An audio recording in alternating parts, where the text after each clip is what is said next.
We Good do to go, have Scott. several other people. I think we're good to go. Dr. Branch, if you want to open the meeting, and then I will we'll do the call to order and then the attendance. Okay. All right. I need to call the meeting to order. Good evening, everyone. Good evening. Due to the governor's safer in place order, all members of the Winston-Salem Local Governance Study Commission are participating virtually. For virtual meetings, commission members will be muted until asked to be heard. At that time, they will be recognized and will be unmuted. When there is a vote, it will be necessary to take a roll call vote. A commission member will be recognized and will raise their hand and state their vote. Today's meeting is a public meeting per the notice posted May 21st, 2020. Citizens can listen to the meeting if they contacted the city manager's office to take the necessary arrangements. A recording of today's meeting will be available by Friday, May 29th on the city's website. And so with that said, we'll move on to the minutes. I hope everyone has had a chance to look at the minutes from the Dr. last Branch, meeting. We're going to go ahead and Yes. take the attendance really quickly by roll call. Go right ahead. Okay. If you, Ms. Cynthia Jeffries. Here. Thank you. Ms. Kismet Lofton Bell. Present. Present. Thank you. Dr. David Branch. I'm here. Yep. Reverend Alvin Carlisle. Not present. Mr. Ed Haynes. Here. Thank you, sir. Ms. Jeannie Metcalf. Ms. Metcalf, can you hear us? I hear you. I guess you can't hear me. There we go. Thank you much. Uh-huh. Ms. Katie Hall. Present. Thank you. Ms. Gail Anderson. Here. Thank you. Mr. Steve Berlin. Mr. John Cocklereese. Here. Thank you. And Dr. Jack Fleer. Scott, we lost Dr. Fleer. We lost Dr. Fleer. Okay. We will, if he comes back, I will make sure that we get him in the attendance record at the time that he rejoins the meeting. Well, I guess go right ahead. Go ahead, Dr. Branch, if you'd like to move forward with approval of the minutes. Yeah, I would. And do we have to have a quorum or a majority? Because we do plan to vote. We do have a quorum. We have more than enough members. Yes, sir. Very good. Thank you. Looking at the minutes from the last meeting, March the 11th, I'd like a motion to approve with whatever additions or corrections. Mr. Chair, this is Kismet Loftonville. May I have permission to speak? Excuse me. Yes, of course. May I request a slight modification to the minutes? It's a clarification of a statement that I made. I'm looking at which page. One moment while I locate that specific portion.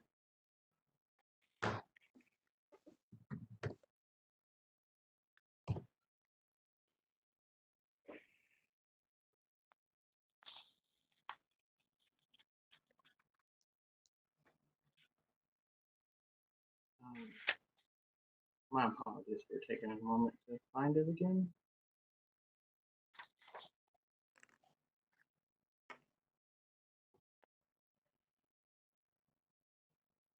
And maybe I'll just explain it because I can't find it now that I'm looking for it. So it is in the conversation about, there it is. It's on second page, the first, that first paragraph there about midway down, where it states that I remarked that at-large positions might limit the board's mindset. I'm not sure about that wording, but nonetheless, I understand what it says. And then it goes on to say that that for the ability of potential at-large candidates monitoring ability to serve, it is not necessarily monetary ability to serve, it's monetary ability to compete. Is really the goal behind that. Whether, so we can clarify that. I'll greatly appreciate it. I can make that edit to say to compete instead of to serve. Yes, ma'am. Okay, thank you. Very good. Are there additions or modifications?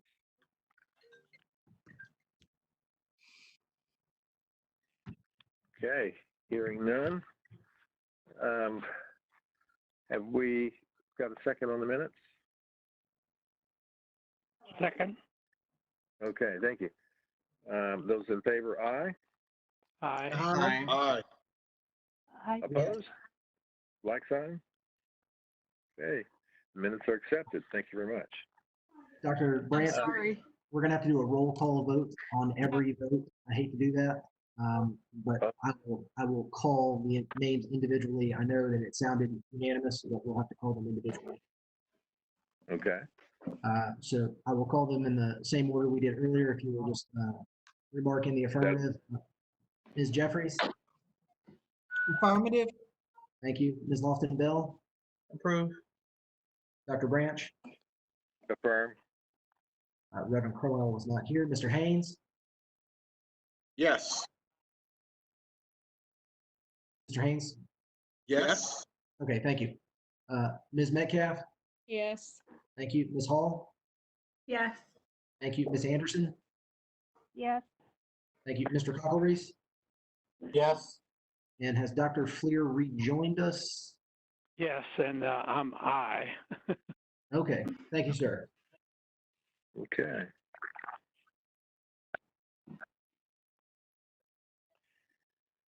Okay.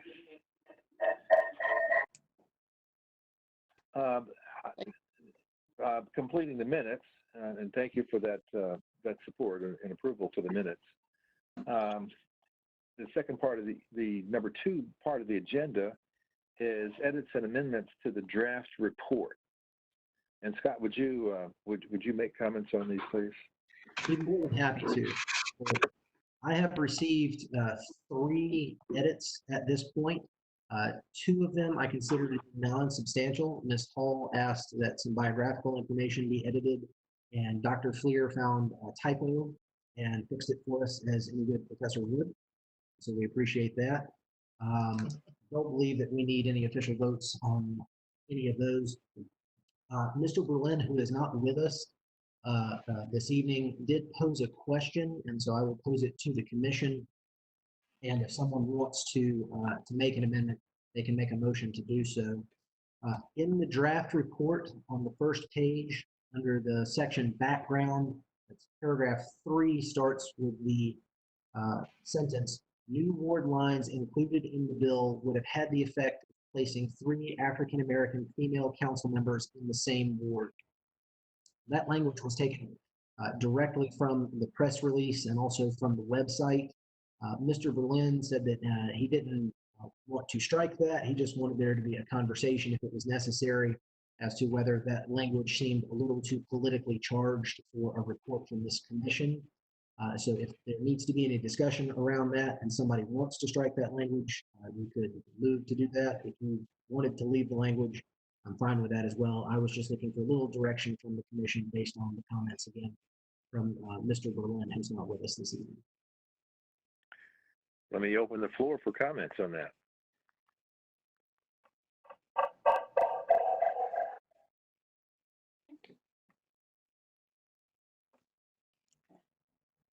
This is Gail. Just a question. Was he suggesting striking the sentence or editing perhaps to say 3 sitting council members in the same ward?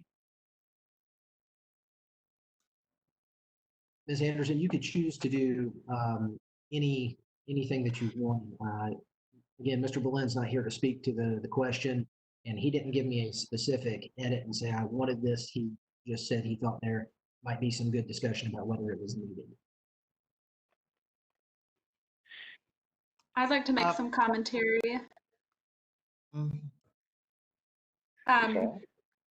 Thank you. I think a big reason as to why this commission was founded in the first place was to make sure that we protected the integrity of all members of our community. And the racially charged piece was a big deal because it was consolidating wards that are primarily Black wards in our community and putting them under one jurisdiction of one council member, which was reducing the voice and the political power of the Black community. So I think that was an important part of our task, to make sure that all voices in our community have representation and the ability to be heard. So I think maybe Cynthia Jeffries was going to say something.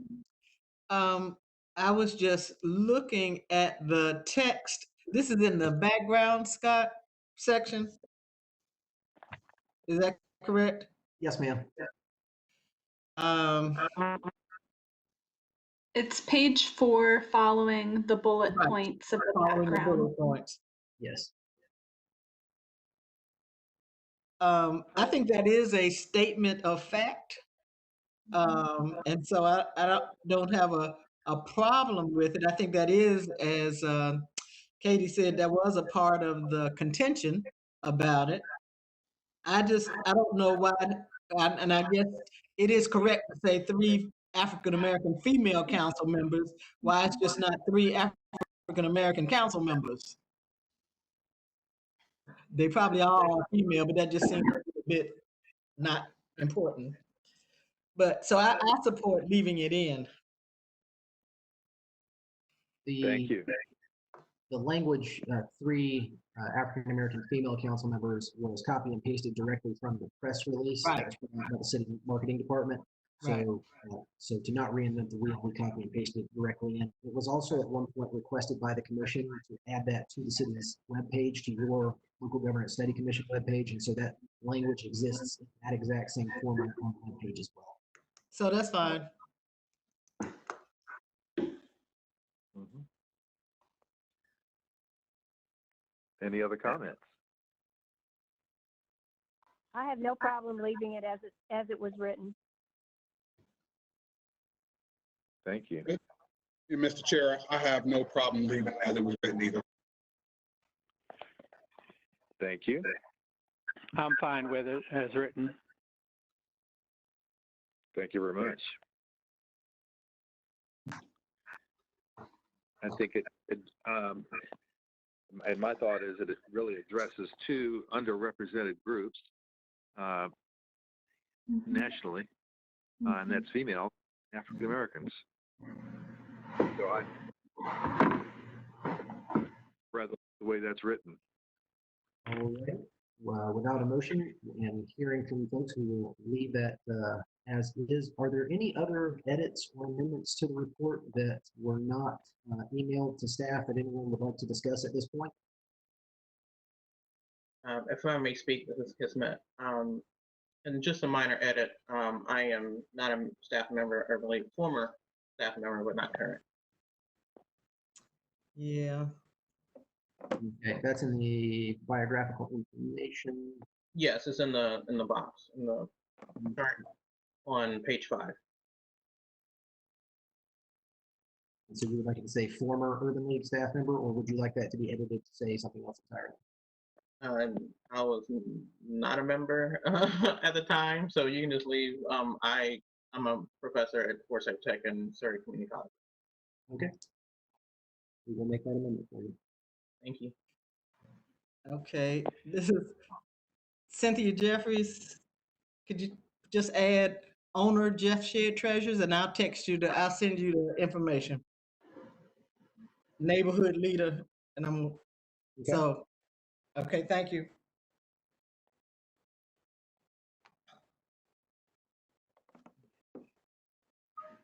Scott, this is John Cockle-Reese, and I don't know if this is the same typo that Dr. Spear found, but the one I saw was in the second to last line of the report. That is not the one Dr. Fleer found. I will scroll to that second to last line. To the impossible, the current, and it has keyboard system of direct. So what page, John? 15. Mr. Cockle-Reese, could you read the sentence that you're speaking of? It's on the, starts out the recommendation provides for at-large representation on the council while preserving, to the extent possible, the current ward, and at least the copy I'm looking at has ward spelled T-W-A-R-D. Yes. Okay. So just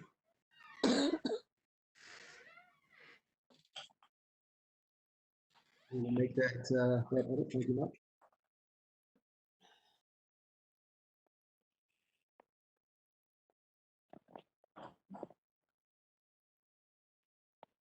Does anyone have any other amendments or edits?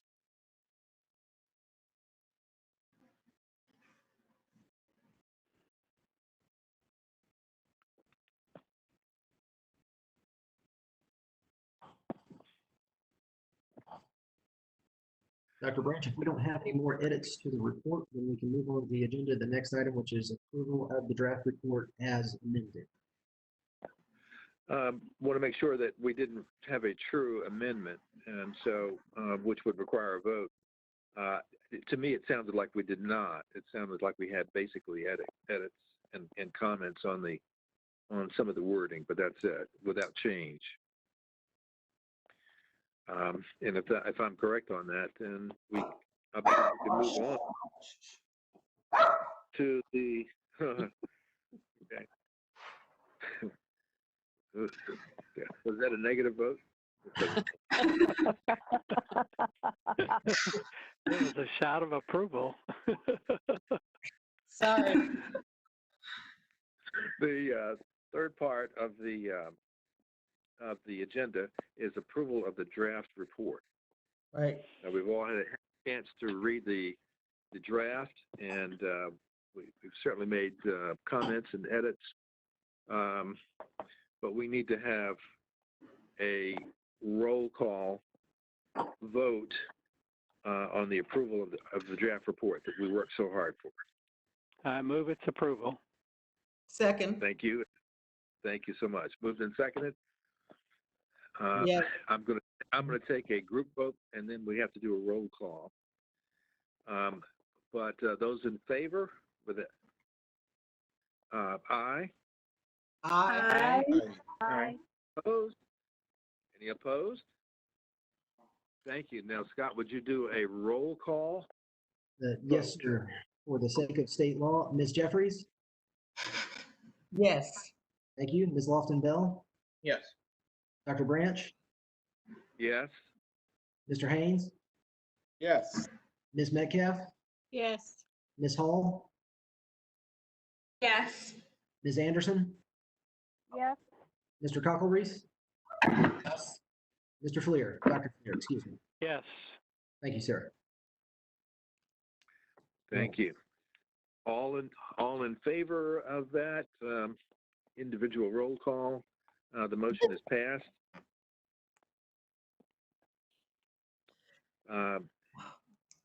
And we can move on to the notification of the filing of House Bill 1165. Scott, would you make some comments about that, please? I will, Dr. Branch. I hope that you all received the email that I sent out last week. There was a House bill at the Florida General Assembly, House Bill 1165, sponsored by State Representative Montgomery, former council member Montgomery, that does two things. One, it makes some changes to the filling of vacancies in the city council, which is something that the city council had asked for previously and was part of the original House bill as well, that we looked at as a part of this process. And the second thing, Section 2 of Representative Montgomery's bill makes the changes that you are recommending as a commission, effectively adding 2 at-large positions to the city council. The subsection of Section 2 there provides for a special primary election no later than September the 8th, under which that would take place. So staff is simply making you aware, if you had not seen the previous communications, that a House bill has been filed. We don't know whether it's going to be able to make it through in a short session, particularly when you have everything that's going on with the coronavirus. But we just wanted to make you aware of that. That the state legislator had sponsored a bill to make the changes that you had recommended in your draft report. Mr. Branch, Mr. Berlin did meet with Mayor Joines and Representative Lambeth a week or 2 ago. It was 2 weeks ago today. And had a brief discussion about the report and the potential filing of a bill at some point later. And then this happened. If Dr. Branch wants to make any comment, feel free to do so. Staff just wanted to make you aware that that bill is out there. If you want to go and read it, feel free. If you have any questions, let us know. If there's anything we can answer for you, we will. We basically have the same information that you need, but it's been Any I'm questions? wondering on whether Dr. Branch has any further comment on Mr. Joines and Mr. Lambeth's reaction to the report and its recommendation. I think that they were probably fairly well informed in the whole process of this, and they expected what we came up with because they followed the steps. I don't think that there was a surprise. I have a process question, and maybe Scott, you can answer this.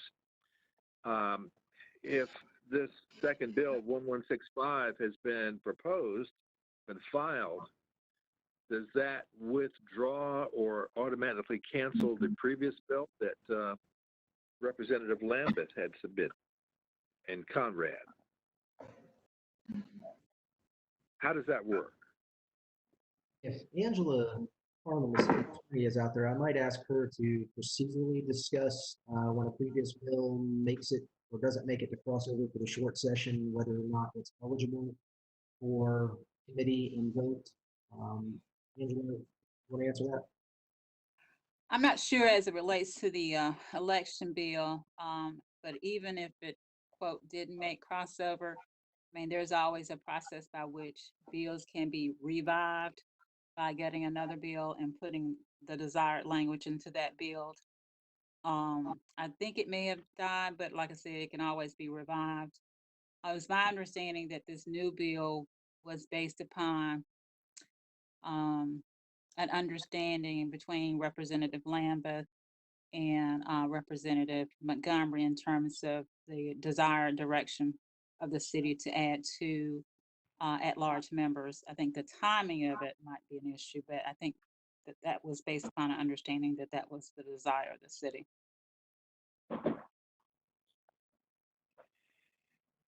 And that's what I understood from our conversation. Although I think Representative Lambeth wanted to do a little bit more research, which he is, I expect that he will certainly do. I think this, by our initial charge and the comments made by our mayor, Alan Joines, we have successfully addressed the issue, and we've certainly learned a lot in this whole process on how government works.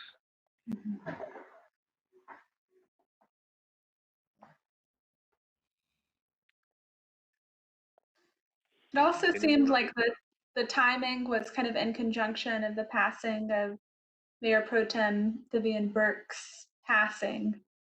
And I don't know if that was a part of the reason of the timing of Mr. Montgomery filing the bill or not. Mr. Chair, I did speak, this is Angela again. I did speak with Representative Montgomery. What he said to me was that he was trying to meet the deadline for filing local bills, although it deals with elections. It was thought to be a local bill because it specifically relates to the city of Winston-Salem. And what he told me, he was trying to meet the filing deadline for local bills. Cynthia Jeffries, did you talk about the timing in the bill, the September 8th particular date? Is there something specific about that? No, he didn't convey to me why he chose that particular date or time frame. But he did say to me, though, that he recognized that it was certainly subject to change.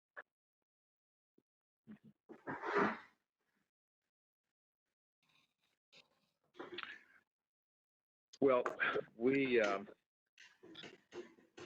I don't believe that Steve Berlin or I heard any of his plans. We really had not had any kind of communication with Representative Montgomery, and so it was news.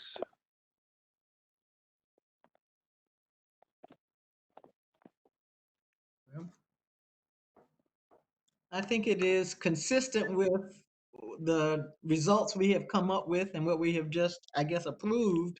The only thing is the timing of it. That seems pretty aggressive, but I guess then that becomes a city issue.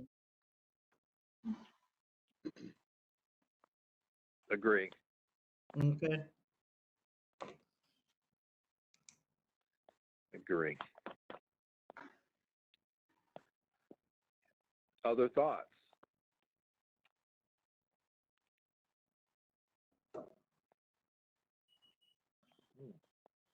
I would like to add for Representative Lambeth and for Mayor Joins, they commended the commission on the process that you went through in terms of their initial charge in doing a good amount of research, and then also reaching out to subject matter experts in elections law, as well as to both former elected officials and managers in similarly sized cities.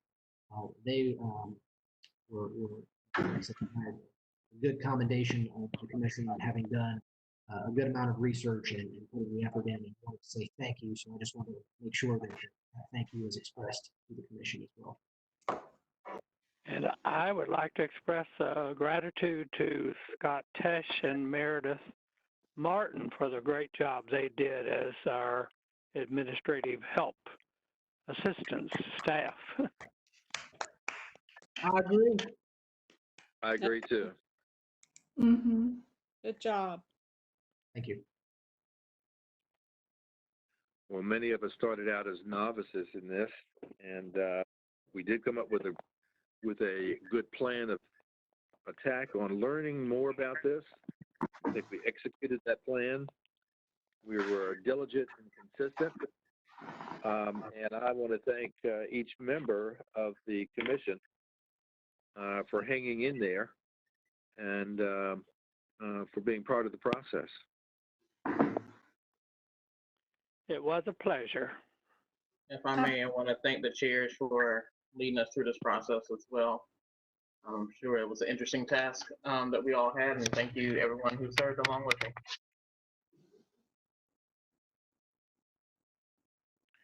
Well, I think we've, any other comments?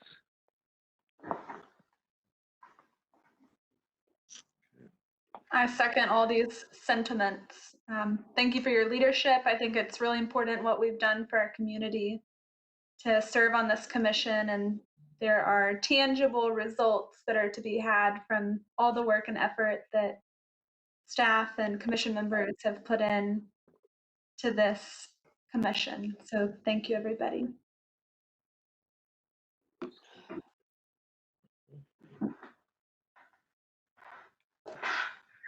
Well, thank you, Scott and Meredith.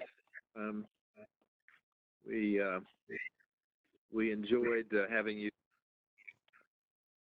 translate so many of the things that we were in the process of learning. This will be our last meeting as scheduled, and unless we're called to do more, which I doubt, I'm going to ask that we come to adjournment. So moved. And so ordered. Thank you so much. All right. All right. Bye. Bye. Thank you Bye. all. Bye. Thank you, Scott. Thank you, Meredith.